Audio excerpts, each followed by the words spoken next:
여러분, 소민에게 이론 곡물 이야기를 하면 이렇게 생각하는 분들이 있을 겁니다. 곡물은 다 비슷한 거 아닌가요? 그런데 같은 곡물로 밥을 지어 먹었는데도 사람마다 반응이 같지 않습니다. 어떤 분은 편안하고 기운이 난다고 하고 또 어떤 분들은 불편해하기도 합니다. 이는 체질에 따라서 곡물 적합도가 다르기 때문입니다.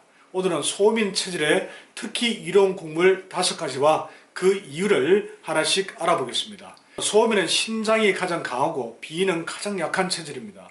또 하나 중요한 특징은 몸이 전반적으로 차다는 점이죠.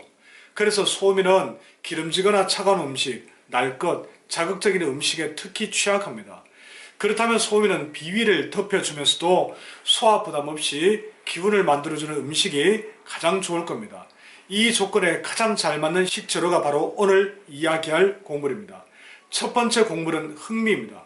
흑미는 맛은 달고 성질은 따뜻하며 색은 검고 비장, 위장, 신장으로 귀경합니다. 몸이 차고 기력이 쉽게 떨어지는 소민에게 달고 따뜻한 성질은 비위를 부담없이 덮여주는 역할을 합니다.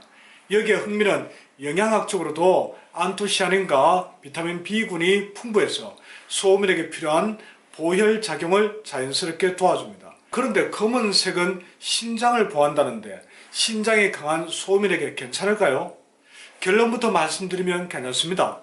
일단 신장을 보호하는 약성이 다른 약성보다 비중이 더 크지 않습니다. 그리고 신장이 강한 체질이라고 신장을 보호하는 게 무조건 나쁜 것만은 아닙니다. 흑미는 신장의 정력을 보강하면서도 그 열기를 위장으로 전달해서 소화력을 돕습니다. 그래서 소민 중에서 쉽게 피로해지고 하체가 차고 힘이 빠지거나 오래 앉아있으면 허리가 무거운 분이라면 이 흑미가 검은색을 띄어도 기본 곡물로 문제가 없습니다.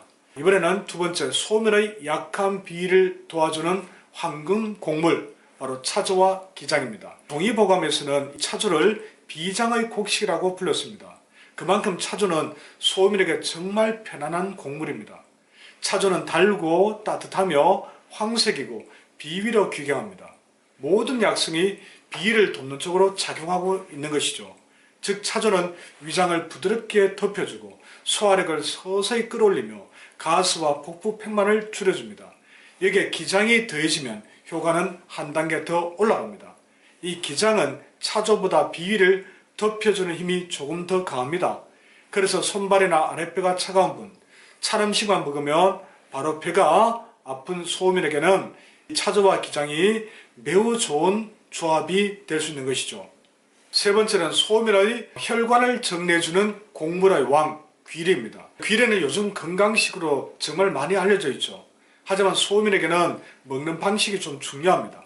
귀리는 성질이 약간 서늘하고 식이섬유가 아주 풍부합니다. 그리고 소민은 대사가 느리고 혈액순환이 정체되기 쉬운데 귀리의 베타글루칸은 혈관을 정리하고 기운을 끌어올리는 데 도움을 줍니다. 다만 귀리를 날 것으로 먹거나 차게 먹으면 비위가 약한 소민은 다소 부담이 될 수 있습니다. 그래서 오트밀 생식이나 찬 우유와 함께 먹는 방식은 소민에게 맞지 않습니다. 귀리를 충분히 불리고 익혀서 따뜻한 죽이나 밥 형태로 먹는 것이 가장 좋겠지요. 네 번째, 소민의 위장을 살리는 구급 식재료, 감자입니다. 감자는 곡물은 아니죠. 하지만 소민 식단에서는 곡물처럼 활용할 수 있는 매우 아주 중요한 식재료입니다. 감자는 맛이 달고 성질은 평하고 비위로 기경합니다. 특히 위 점막을 보호하고 위장의 염증을 가라앉히는 작용이 뛰어납니다. 그래서 아침마다 속이 쓰리고 위염을 달고 사는 소민에게 감자의 전분은 위벽을 보호하는 천연 코팅제 역할을 합니다. 마지막 다섯 번째, 소민의 내간 속을 데워주는 천연 난로와 같은 역할을 하는 찹쌀입니다. 찹쌀은 달고 따뜻하고 비위와 폐로 귀경합니다. 맵쌀보다 훨씬 따뜻한 성질로 내간 소민의 위장을 탄력 있게 만들어줍니다. 특히 설사를 자주 하거나 기운이 쉽게 꺼지는 소민에게는 에너지를 안으로 모아주는 강력한 역할을 합니다. 그래서 찹쌀은 잘만 활용하면 소민에게 최고의 약이 될 수 있는 곡물입니다.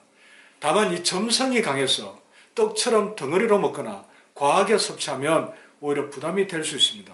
그래서 죽이나 미음 형태로 소량씩 섭취하는 것이 가장 무난합니다. 소민의 몸은 난로에 비유하자면 크기가 작고 불씨가 약합니다. 그래서 연료를 한꺼번에 많이 넣으면 불이 꺼져버립니다. 소화기가 약하니까요. 그런데 오늘 소개한 흑미, 차조, 기장, 귀리, 감자, 찹쌀은 그 난로의 불씨를 꺼뜨리지 않고 은은하게 오래 타오르게 하는 최고의 땔감입니다. 체질을 알고 먹는 한 숟가락의 음식은 100번의 보약보다 낫습니다.